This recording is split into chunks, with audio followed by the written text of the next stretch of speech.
Christ took away our infirmities and bore our diseases. Alleluia, alleluia,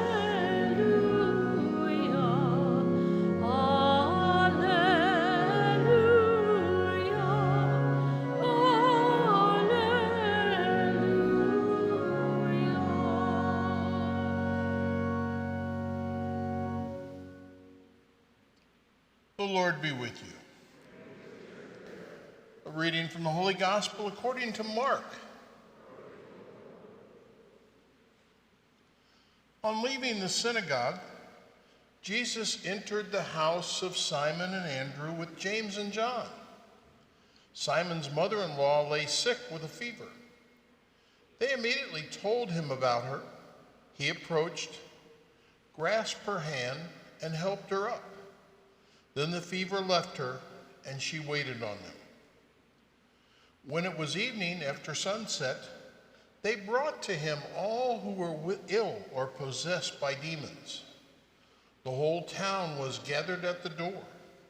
He cured many who were sick with various diseases, and he drove out many demons, not permitting them to speak because they knew him. Rising very early before dawn, he left and went off to a deserted place where he prayed. Simon and those who were with him pursued him, and on finding him said, "Everyone is looking for you." He told them, "Let us go on to the nearby villages, that I may preach there also. For this purpose I have come." So he went into their synagogues, preaching and driving out demons throughout the whole of Galilee. The Gospel of the Lord.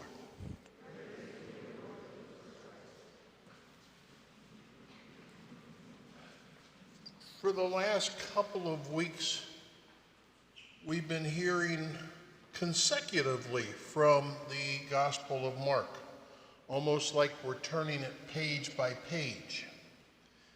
It's reminiscent to me of some of those old TV series, and I'm dating myself, but when they would tell you what happened last week and then lead into this week's episode. Well, what you would have is this booming voice would come across the TV screen and say, "Where we left Timmy and Lassie last week was Timmy had fallen down a well and Lassie ran off with a German Shepherd." Everybody remember those things, right? Well, we kind of get this with Mark. So I'm going to take you back to last week's gospel as a way of moving into this week's. So we have Jesus last week. He's in the synagogue, and the people are amazed at his teaching. And then at one point, he does drive out a demon of the one guy who's in the synagogue. So the last scene there is kind of like Jesus is standing on the front porch of the synagogue, watching this demon run away down the street as he leaves town. And as he's doing that, he's yelling back at Jesus, "I know who you are, you're the Son of God." And Jesus is telling him, "Be quiet." And we see that again in this week's gospel too. But what is going on there is what we have called the Markan secret, or some folks call it the Messianic secret.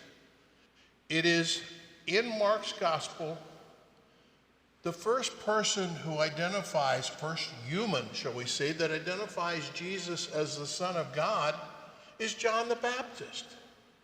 And nobody else in Mark's gospel until Calvary, no human identifies Jesus as the Son of God except for a Roman soldier, a centurion, a Gentile, there at the cross. The only other creatures that identify Jesus as the Son of God are these demons. They recognize him. So, we've got Jesus now The service is over, and in today's gospel we hear this. The service is over at the synagogue, and so Jesus decides they're going to go over to Peter's house with Andrew, James, and John.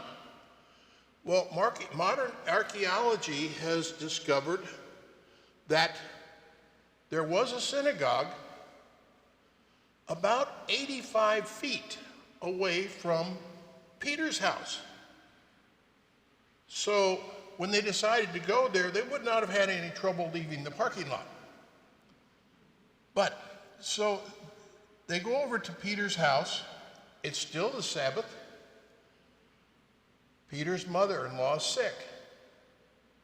Which brings up one of the oldest jokes in Christianity is, why did Peter deny Jesus 3 times? Because he healed his mother-in-law. So here we have Peter's mother-in-law is sick with a fever. Again, it's still the Sabbath. You're not supposed to do anything on the Sabbath. But Jesus goes to her, takes her hand, and helps her rise up. Now, fever back then was serious. In fact, malaria was very common in that area. That could have been deadly. So she rises up, and what's she do? She doesn't say, can I have a cup of coffee before I take care of you guys? Or something like that. She just jumps right in and starts serving them. Right away, no hesitation. So, question 1 for tonight. Has there been any time when you felt down, spiritually, physically, mentally, and you prayed, and you felt like Jesus may have given you a hand up to come back, just like Peter's mother-in-law? So that's one thought. Then we have, she goes in and she starts serving right away, taking care of the guys. That's kind of like what we saw with Mary. When Mary hears that her cousin Elizabeth is pregnant, and what does she do? She leaves where she's at, takes a 4 or 5 day journey to go take care of her cousin. She's serving. So therein lies question 2 for the night. Have you ever had an opportunity to serve someone, to take care of someone that you really didn't want to do, but you went ahead and did it? And how did you feel after that? And then we look at, the gospel goes on and tells us sundown came. And when sundown comes, the Sabbath, the Jewish Sabbath, was over. So all the townspeople who've been waiting for the end of the Sabbath now bring all their sick people, anybody they suspect having had it being possessed by a demon, they bring them to Peter's house. Apparently quite a crowd, because the feeling is that Jesus went late into the night doing his healing with these folks. So he didn't get much rest. And then it talks about he gets up early to go pray, to find solitude. Now he gets interrupted. But we know from some of the scriptures that whenever Jesus went off by himself to pray, usually something big happened after. We think about it, the 40 days in the desert, his ministry started. Times when he walked uphill and then came back down after praying uphill. We have the transfiguration. We have him teaching the Beatitudes, teaching the Our Father. So whenever Jesus went off and prayed by himself, or tried to find that solitude so he could engage with God the Father, something big happened after that. Which brings me to question 3. Have you worked on finding time to pray, to find that solitude so that you could engage yourself with God the Father? Serious question. Now, we'll see next week that after Jesus has done this, next week we'll hear that he cures a leper right off the bat. So you don't have to get the continuation here. But today, when we think about the three questions, have we been helped by Jesus? Have we served?